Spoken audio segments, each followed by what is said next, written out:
Good morning, everyone. Thank you for joining us this morning. My name is Dan Shire. I'll be moderating the webinar this morning. I'm a volunteer with the Pickering Naturalists and also the Fixons Woods Nature Reserve in Whitby, Ontario, in the east end of the Greater Toronto Area. And I'm also a volunteer member on the board of Ontario Nature. I'm very pleased to welcome you to today's webinar presented by Hap Wilson on the protection of the Temagami area. Before Hap begins his presentation, I'll just cover a couple of items. First, as we cannot meet in person, I'd like to acknowledge that the land where Ontario Nature's head office is situated in Toronto is within the traditional territory of the Huron-Wendat, the Haudenosaunee, and the Anishinaabeg nations, as well as the Mississaugas of the Credit First Nation. This territory was the subject of the Dish with One Spoon Wampum Belt Covenant, an agreement between Iroquois Confederacy and the Ojibwe and their allied nations to peacefully share and care for the resources around the Great Lakes. This territory is also covered by the Toronto Purchase. Today, Toronto is home to many Indigenous people from across Turtle Island, and we acknowledge our treaty relationships and our responsibilities to both the land and to these original peoples. Thank you. The webinar today is being recorded, so within a week or so, it will be posted up to the Ontario Nature YouTube channel where you can view it. All registrants will get a link to that in an email shortly. All the microphones and the cameras for the audience are muted today. If you'd like to ask a question, I'm monitoring the Q&A window, so you can ask Hap a question. And to get to that, if you scroll your mouse to the bottom of the screen, there's a Q&A pop up there that'll come up and you can answer or ask any questions. Haps likes to answer questions as they come up, so he'll stop periodically during the presentation and check to see if there's anything in the Q&A, and I'll repeat the Q&A or the questions at least for him that I see appearing. I was reading about Hap's biography a little bit online. It's impressive. He's an author of, I think, 16 books, which is, he said he likes to do things to keep busy. And I think he's a very, very busy guy to be an author, a photographer. He's a member of the International Fellow of Explorers Club, as well as the Royal Canadian Geographical Society. And today he's going to talk to us about his long half-century almost involvement with saving the Temagami area. Land issues have burdened Temagami for more than a century. It wasn't until the early 1970s that the environmental movement to save old growth forests and roadless wilderness became one of Canada's premier battlegrounds. And the green movement in Temagami evolved at the same time that Greenpeace did out on the West Coast. Whenever the subject of environmental activism, civil disobedience, and blockades comes up, Temagami is at the top of the list in Ontario. Hap Wilson's been with the movement in Ontario since 1972, from the fight to save Maple Mountain from exploitation to co-founding Earthroots organization. So I'm happy to welcome Hap today to the webinar for our Ontario Nature members. Thank you. Well, good morning. This whole webinar thing is new to me. I did my first one a couple of days ago. Talking to a screen is different than presenting to a live audience. I'm not saying that this is not a live audience, but bear with me. I really want to thank Ontario Nature for the opportunity. And I just want to let people know that this really isn't about me. It's a collective voice for the past 50 years. There's many, many people involved in the protection and the activism that's taken place in Temagami. And I'm lucky in the respect that I have been engaged in this, I can call it the battle, for the protection of the Temagami area for many, many reasons, just my personal reasons and an obligation that we all have to help protect these special places. So I could write reams and I could write several books on the Temagami conflict. It's such a complex issue, and as Dan mentioned in the preamble, that a lot of students coming out of the environmental science courses key into the Temagami issue for their ongoing research and work, and rightly so. The I'm just trying to get the, there we go. Okay. Well, you want to go with the next picture, Dan? I can, okay, there. Temagami. Okay, we'll go back. There we go. Temagami is a complex area. It's just so the definition of the Temagami area really encompasses an area of about 10,000 square kilometers. It's a little, the picture here is a little bit skewed, but you get an idea of the complexity of the river and lake system. The red line that goes through the map is one of the longest Nistagan routes. Actually, it's a bon kana, it's a winter route used by the Temagami Anishinaabe that goes from the highest point of land to the Ottawa Valley. It runs about 110 kilometers, just one of the unique features of Temagami. And I'm just going to chat briefly about all of the facets that define this fabulous area. This map, it's an interesting map. When I first went to Temagami, I spent years paddling, 5-6 months of the year. I even spent a winter in the core area, traveling by snowshoe and ski, and getting a good feel of the wilderness aspect of the area. I also realized that the Temagami canoe route area that I had been paddling in actually mirrors the Nidaki Manan, which is the homeland territory of the Temagami Anishinaabe people. And rightly so, because of the watersheds, the unique watersheds from the height of land coming off of the place of origin in the mythology and the religion of the First Nations, took its beginning at Smoothwater Lake. And all rivers flow from there to the Ottawa Valley and to Lake Nipissing from there. And it's a rather unique feature in itself. Size of Temagami, like I said, mentioned 10,000 square kilometers. I've superimposed the size of Algonquin Park over top of Temagami, just so you get an idea. I know everybody is pretty familiar with our oldest provincial park, Algonquin. Not a lot of people understand the immensity of the area of Temagami that we're talking about. And of course, as Dan mentioned, the fight for Temagami has gone on for more than a century, and probably about at least a century and a half. And a lot of the movements in Canada, including the First Nations Indigenous movement, took place alongside of the environment movement in the 1970s.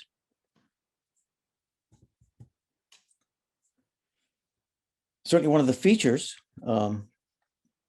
you look at Temagami and its importance as the home ground of 50% of the remaining old growth red and white pine stands. And that's and that's quite a remarkable feature. That is the core reason, one of the core reasons why people were engaged in that long-term battle to protect this area. The old growth forests are certainly important for the Indigenous people, the First Nations. Gary Potts, I remember a conversation with Gary, the late Gary Potts, who was chief back in the early days, told me that when he stands beside an old growth tree and he touches it, he can hear his ancestors. And to me, that means a lot of what the connection is for our first peoples and the sanctity of this precious forest. One thing I did discover and learn about Temagami is the fact that there are many prehistoric and sacred sites within the district, and the number of pictograph sites on the Lower Canadian Shield, I've seen probably over 200 sites across the Canadian Shield. Temagami has several sites. One interesting fact, when I was working with the government, and I worked with the Ontario Ministry of Natural Resources from 1976 to 1984. Thor Conway was the regional archaeologist, and his work there was terminated after only 10% of the Aboriginal features and prehistoric sites had been, I shouldn't say discovered, but at least journaled and put into the sensitive features report. This is an important fact when you look at the intensity of the logging and other activities taking place within the Temagami district, without regards for the other 90% of the area that has not been monitored or inventoried for prehistoric sites.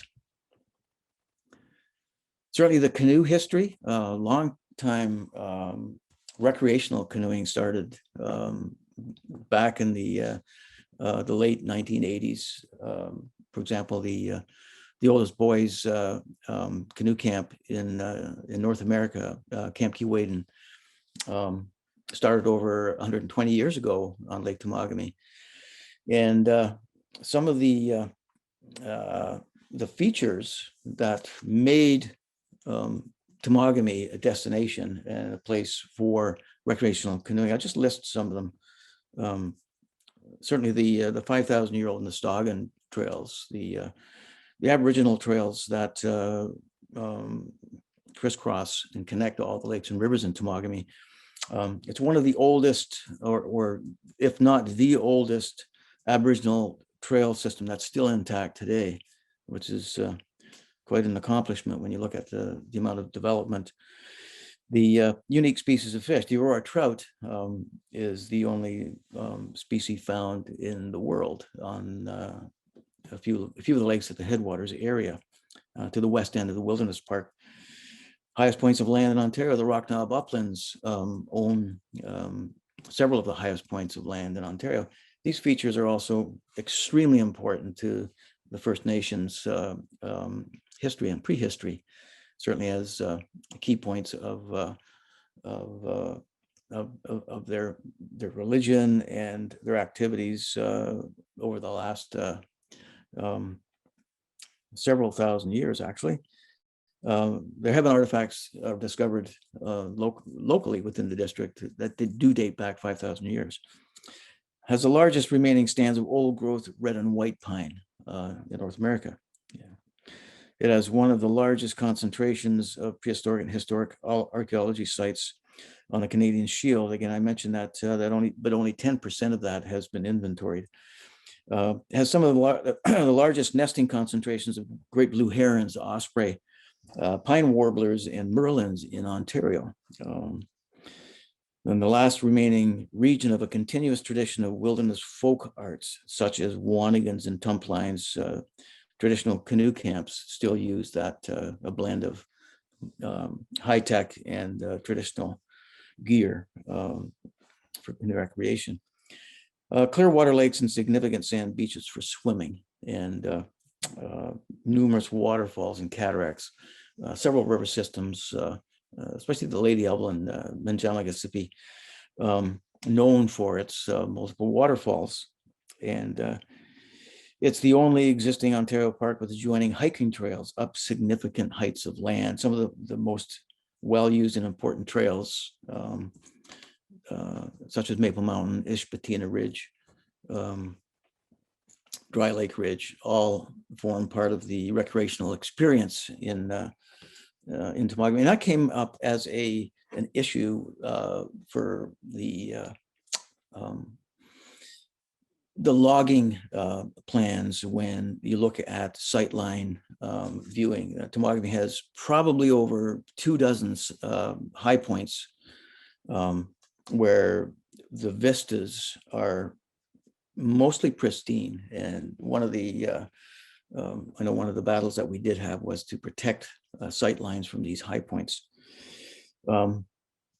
It has one of the most exciting backcountry experiences for flat and whitewater paddling, which includes kayaking and SUPing, and also unparalleled aesthetic beauty. which goes along with that. Roar trout, as I mentioned, my my research, I remember years ago when I was with the ministry, the fish was almost decimated by a local trapper who was dynamiting the Aurora trout to feed his dog teams back in the early days. Whether that's true or not, that was hearsay. Maple Mountain, Chi Beijing's place where the soul spirit dwells. Still a very crucial point of the sensitivity of these prehistoric places that the First Nations used, as this one in particular was a burial site for the Temagami Anishinaabe, still used for vision questing and annual visits by the Temagami band. Interesting to note too that Maple Mountain was the cause of the long fight battle to save the wilderness area. If anybody remembers, back in 1971, 72, the Ontario government proposed a international ski hill with a vertical drop of 1,000 feet, would have been the highest vertical drop in the province. And that was excitedly picked up by local politicians and the bureaucrats as something to pursue. What wasn't taken into consideration was the fact that it was a sacred place for the Temagami Anishinaabe people, and the fact that it monetarily didn't make sense. And at this point, the creation of the Save Maple Mountain Committee came about. And the person involved in this, and I have to commend Hugh Stewart, who was running Headwaters Camp at the time, who actually kickstarted the environment movement in Temagami, same time as Dan mentioned, as Greenpeace on the West Coast.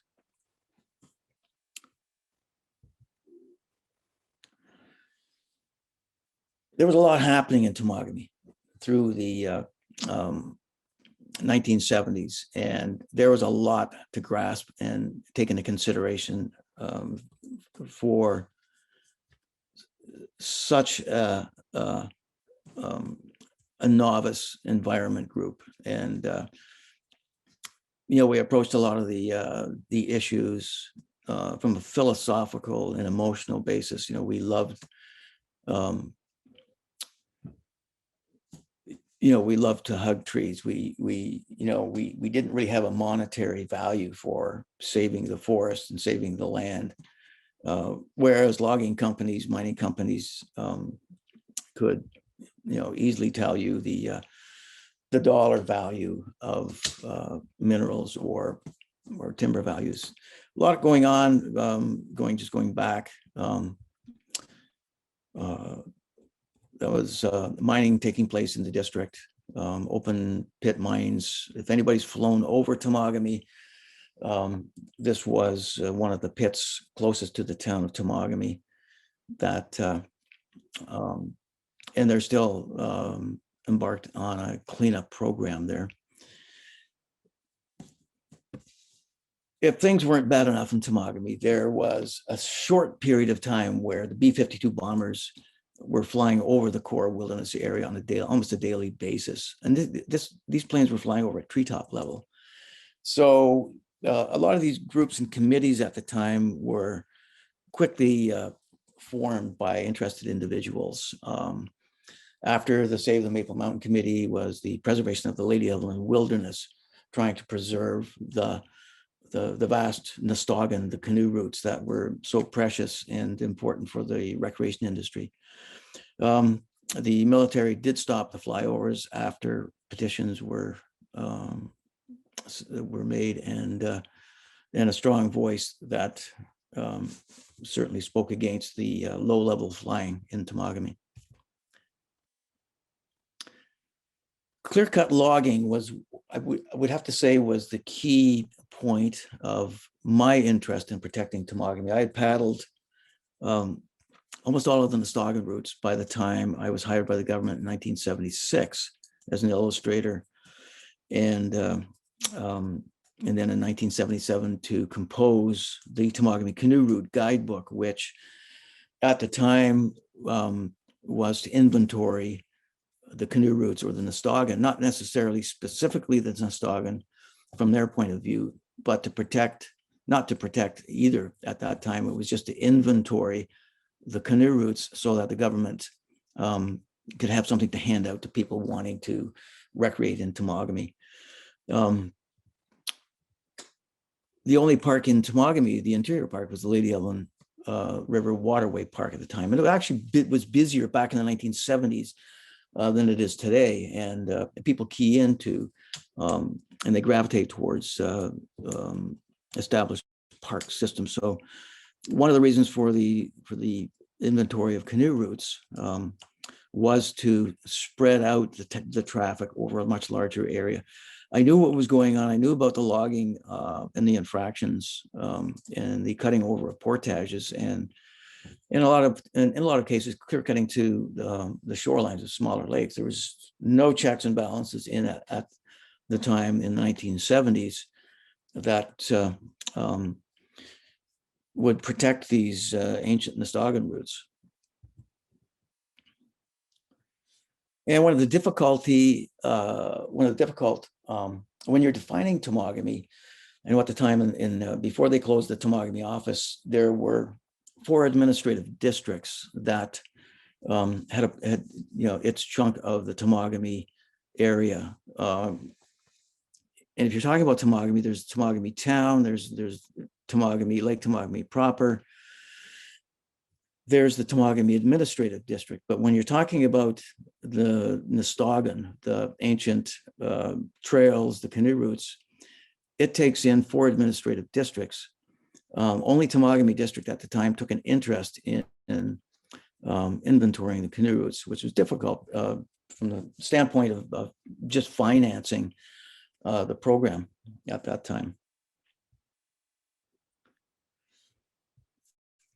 The Temagami office, before it moved to North Bay, mysteriously lost the sensitive features report, which was a 3-binder report system that inventoried all of the ANSI sites, areas of natural and scientific importance, all of the archaeology that Thor Conway had inventoried, all of the sensitive features within the district, and recommendations that date back to the early 1970s for the closing of roads and the protection of some of the riverine ecosystems was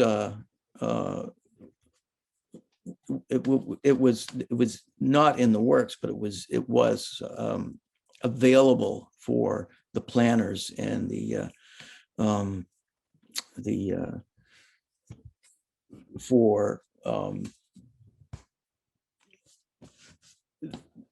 just regulating the use and the misuse of the Temagami district.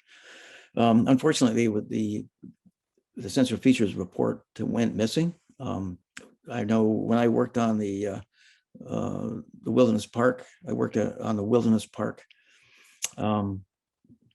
map using the sensitive features report. I worked months, 1979 into 1980, on factoring in all of the sensitive features. I think we had almost 93% of the sensitive features marked within a proposed first boundary of the wilderness park.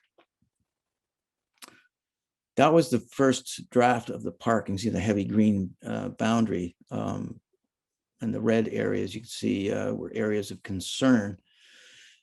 This also shows the area in the light green are the existing parks. So what had happened was I'll just go to the next map. This was the options for the wilderness park. And as you can see there, doesn't even, and any of these options did not fit the requirements for the protection of sensitive areas within the Temagami area. And our original boundaries that we worked on for months and months, according to the district offices and the hierarchy took too much of the timber resource away from the logging companies. So it was modified into what we have today.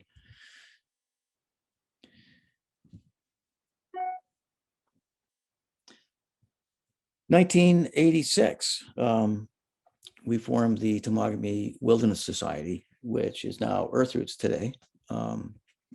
I'm sitting at the forefront with I had a beard then. Bob Hunter to my left in the red jacket in the forefront. Actively involved in later after 1986. The activities that went on in the 1970s, 1980s were complex and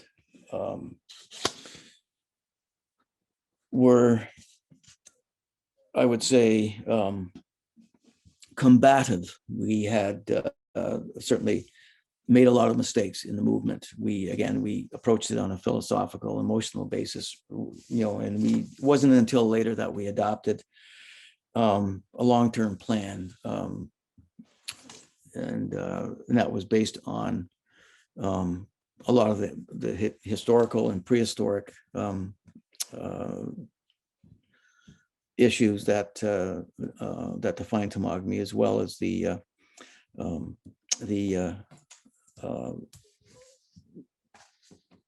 more, I would say, the adventure tourism and the ecotourism respect and the cultural tourism aspects of protecting sacred places.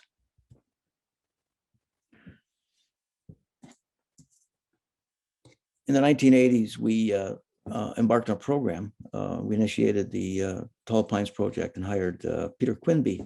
I'm sure people have heard of Peter Quinby, and set up camps within the old growth area of the Waukemika area, which is now a protected area. We built trails there. And at this time, I was working with David Suzuki's Nature of Things. We did a 4-season camera shoot in Temagami over this period of time. And it was interesting to note that province of Ontario did not have a policy on protecting old growth. And this is something that we had worked towards. This was our iconic issue at the time, not just to protect the wilderness recreation in Nistagan, but to protect Ontario's remaining white and red pine stands, the old growth forest. Demonstrations, blockades, activities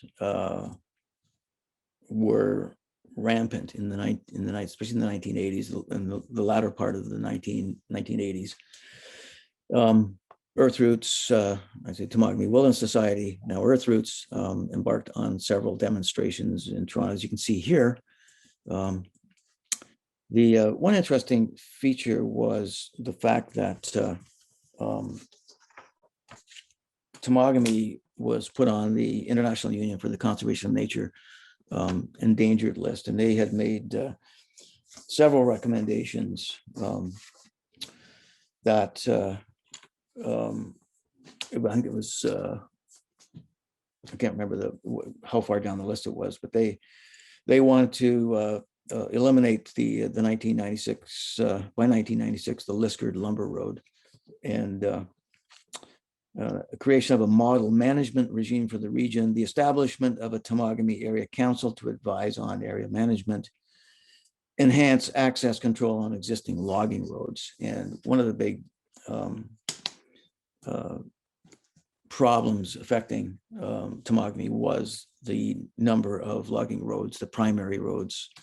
Not only that, the fact that it opened the area to impact recreation, was the depletion of the game and fish in quite a large area. When you look at the province, there's 40,000 logging roads within the province, and with logging comes access roads, and the pressure from groups like the Ontario Anglers and Hunters organization, where they believed access was their right, was difficult to fight, because we didn't really have a strong collective voice, especially from the canoeing community, unfortunately. But as I said, a lot was happening in Temagami at the time. I just updated the headlines here.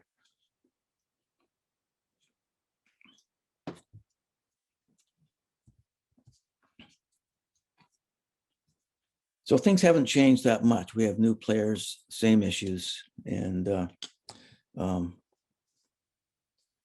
like I say, this was a collective fight to protect the integrity of such a special place. Blockades, 1989. Remember Bob Ray, the year before he was elected premier, was arrested with over 300 demonstrators at this time. This was a key blockade. I remember it was very expensive and complex to organize and run. One of my jobs was to set up a camp, a safe camp for people, do most of the background research into logistics and safety protocol for demonstrators, and certainly became an international issue.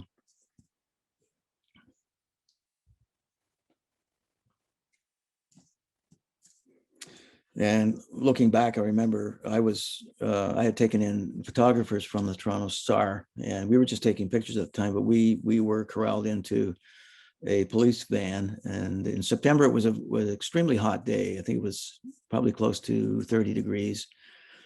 We were put into a squad car with the windows closed while one of the police officers drank a cold pop from a ice freezer. And we sat there for, I think, about 3 hours before they moved us back to process us back in Elk Lake.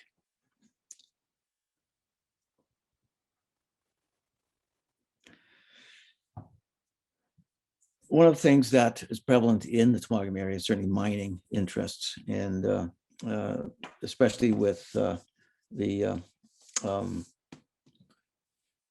when the Ford government in 2020 introduced Bill 197, and which basically made it easier for the government to use ministers' zoning orders, MZOs, to overrule municipal councils and bypass public consultation for development. Mining prospecting went unchecked. It's not unusual to find camps like this remaining within the wilderness area of Temagami. Access again, roads from logging issued permits. The Ontario government does not have the manpower to police or monitor roads being built. Locals build roads on their own. This is an illegal access point with a homemade ATV bridge. It's not unusual to see in areas like Temagami. I did this cartoon just as a bit of a spoof, gray owl sitting on a canoe. One of the more recent campaigns, certainly for Friends of Temagami and Earthroots, is Wolf Lake. And Wolf Lake has globally one of the largest red pine stands, considering that there's only 1.2% of red pines remaining in the world. And Wolf Lake is currently a forest reserve. It's kind of a dead space between the Chiniguchi Waterway Park. This reserve has no protection. They can't log in it, but they can mine, and the mining lease has been renewed for another period. Wolf Lake, if anybody's been into the Wolf Lake area, it's probably one of the most scenic lakes within the Temagami, Nestogan, Temagami backcountry recreational areas. And it has a high point, which was also one of the highest points in the area, important to the First Nations people as well. This issue has been ongoing for many, many years, and it probably will continue to go on until this lake is connected to the existing park system. It's my last picture. I just want to mention that some of the current issues that I know that are ongoing for Temagami, the protection of the Temagami area. And I know our own group, Earthroots, is coming up with a multifaceted plan. One of those campaigns and issues is to stop all clear-cut logging in Temagami, and one of the others certainly is Wolf Lake, is to terminate the mining lease and connect it with the existing park system. One of the more important things, if you go back and look at one of the maps showing the existing parks in Temagami, you'll see a lot of donut holes. These were left open for logging purposes. And when we talk about roads, the proliferation of roads within the Temagami area is very, very intense. And they left out the Solus wildlands area, which is an integral part of the core area of the Nistagan Aboriginal trails. And it has basically 3 unprotected watersheds. And I know we presented the Solus wildlands as a or should be incorporated within the Wilderness Park area. It was in the beginning when, I remember working on the maps, and it was one of the more important areas. Very little has been done as far as the Aboriginal values go, and just in summing up, the Temagami, the last forest management plan, the 2019 to 2029, really contravenes the following. When you look at the Environmental Bill of Rights and the Statement of Environmental Values, also the Temagami Integrated Planning for Crown Land Recreation, Section 35 of the Constitution Act of 1982, and also you can throw in the Ontario Trails Act of 2016.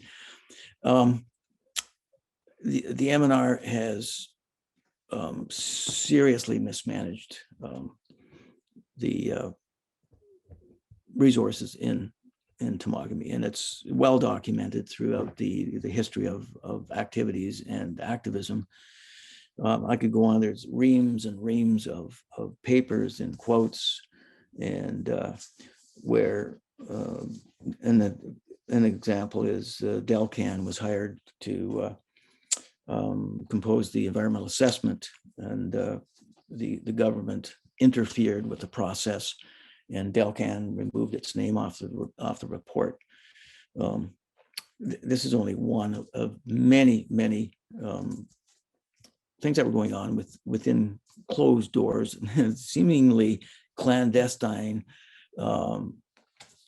activities within the Ontario Ministry of Natural Resources.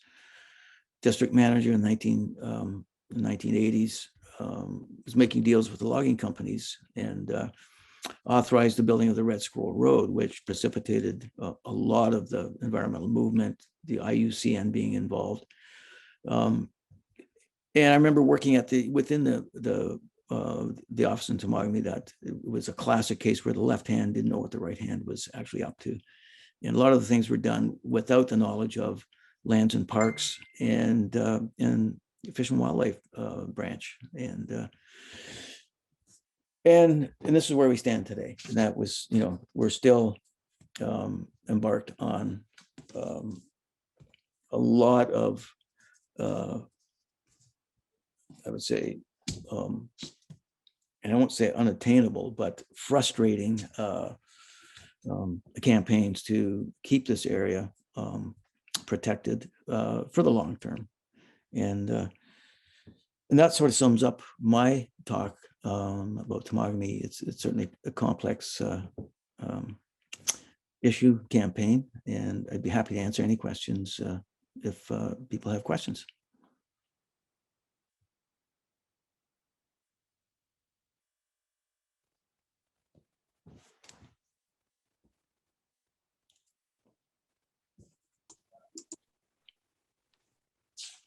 Thank you, Hap. I'm not sure if I'm having a problem with the Q&A session or not. I don't see questions there, but I have seen people comment in the chat line as well. So if people want to type a question into the chat, I think Hap and I can both see that on our screens. I got a couple of questions that came up to me during the process. In response to the Bill 66, which was a couple of years ago related to development in the Greenbelt in Ontario, I attended my first political march outside the Minister of Environment's office in Ajax. And we were successful at that point in getting portions of Bill 66 to be removed. And I was encouraged actually by how there was still an opportunity to do that. And it was earlier in the mandate for the government, the provincial government currently. There's been a huge increase in the use of these minister zoning orders that you mentioned, and it sounds like they'll probably be used as well for the Bradford bypass and the Highway 413 that is proposed for the northwest corner of the Toronto area. If you think back to the techniques and the challenges you had mobilizing people in the 70s and 80s, and you compare it to today, do you see opportunity for optimism here? Because there's things like social media that helps reach more people more effectively, potentially. And there's also an expectation and an appreciation, I think, for the collaboration that can happen with Indigenous communities as well. Do you see that there's some, well, the government may be more powerful, there's also some additional power in our hands as well to try and raise awareness and to mobilize people? What would your feelings be on that? Yeah, certainly times have changed. Certainly with social media, it makes it a lot easier to connect and collaborate. And interesting with First Nations, we've always been engaged, not with them, but alongside them. I know conversations with Gary Potts, the late the chief Temagami once told us pointedly that although we agree on a lot of points, we will never connect. We will always be running on parallel lines. And we respected that. I know when the blockade was coming to a high point, a conclusion, Gary Potts flew in and told us that, okay, we'll take over from here. And that was, that was our, sort of not a disconnect, but a collaboration with the First Nations at the time. It wasn't, let's say it wasn't what we would say have with respects to collaborating with other environment groups. So it was difficult in a lot of cases, but I think we always showed respect for their need to have a voice. So it was, and if you defined each decade, I think 1970s differed from 1980s and 1990s. In 1980s, there was a real environmental push in Canada and the world, as a matter of fact. And we found that raising awareness, raising money, and certainly with the actions involved, we had a momentum that petered out, I would say, in the 1990s when I think, especially in this country, that there were other priorities. People were more interested in standard of living, healthcare, that kind of thing. So the environment movement kind of took a back seat to a lot of other priority issues going on.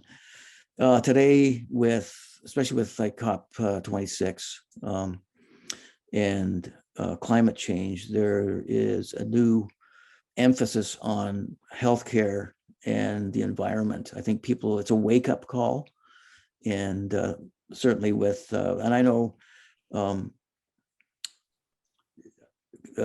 our collaboration with the media was extremely important. And unfortunately, with the media, if it bleeds, it leads. And you know, that's just the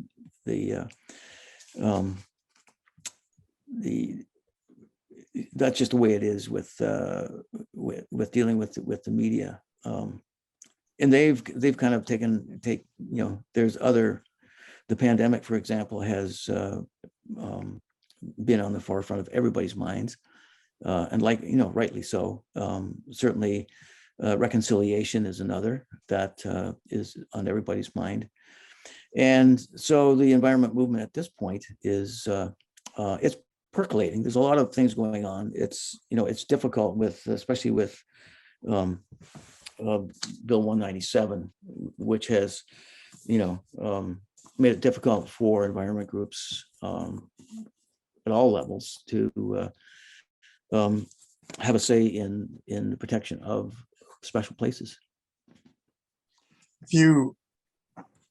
If you think about the many things that are on people's agendas that are their priorities today, do you have an optimism or a sense of maybe some concern about the participation of younger population of kids in university or in their 20s and 30s in terms of the activism? So I looked at the photos of you and your friends in Temagami. You were, you know, young and full of enthusiasm and fighting spirit and so on. But I wonder whether there's been a change, or whether it's maybe not a lack of interest, but a lack of opportunity for people to be able to participate at younger ages now. Yeah, I think I always remain optimistic. I don't want to, you know, become an apocalypticist, if there is such a word.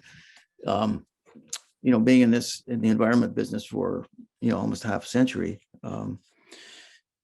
And it's not just Ontario. I get a lot of calls from other provinces. I've been engaged in other, you know, the politics of wilderness is widely spread across the, you know, across this country. You do it is almost a dark cloud hanging over your computer and your social media sometimes, when you get them, you know, you get actively involved in so many issues that I would say you almost burn out. You don't want to hear about it anymore. And I know some other longtime environmental activists feel the same way. They have to back away from and learn how to say no when people want you to get involved in their campaigns, etc. I think, you know, we make fun of the millennials, but I think there is hope here. And I think with younger people, with and when I went to school, there was no such thing as environmental sciences. I think with the new courses, with environmental awareness and the importance of protecting sensitive ecosystems, I think we have a good chance with the younger people. If it's a timely thing. I think we need more activists. We need to stand firm with, you know, I think it's a time when, you know, we can't speak softly about protectionism. We need to have a stronger voice and a collaboration between environment groups, which includes the paddling community, which has been relatively silent over the past several decades. Thank you. I don't see any other questions or questions posed in the Q&A or the chat session. So I think that you've really presented an excellent history of the last half century of the fight to try and preserve and protect Temagami. I thank you very much. Hap's second presentation for Ontario Nature will be later this month on Tuesday, November the 30th at 11 a.m. And the topic of that one is 50 years in 100 rivers, which I'm sure some of those adventures found their way into some of the 16 books that you've written over the time. Please do note that the revised date and time for that presentation Originally, it was going to be next Tuesday, but now it's going to be 2 weeks from today, same time. Thank you all for joining us today. We hope that we'll see you again soon at another Ontario Nature webinar or at an event in person. We look forward to more in-person events for the organization in the future. Thank you very much and take care.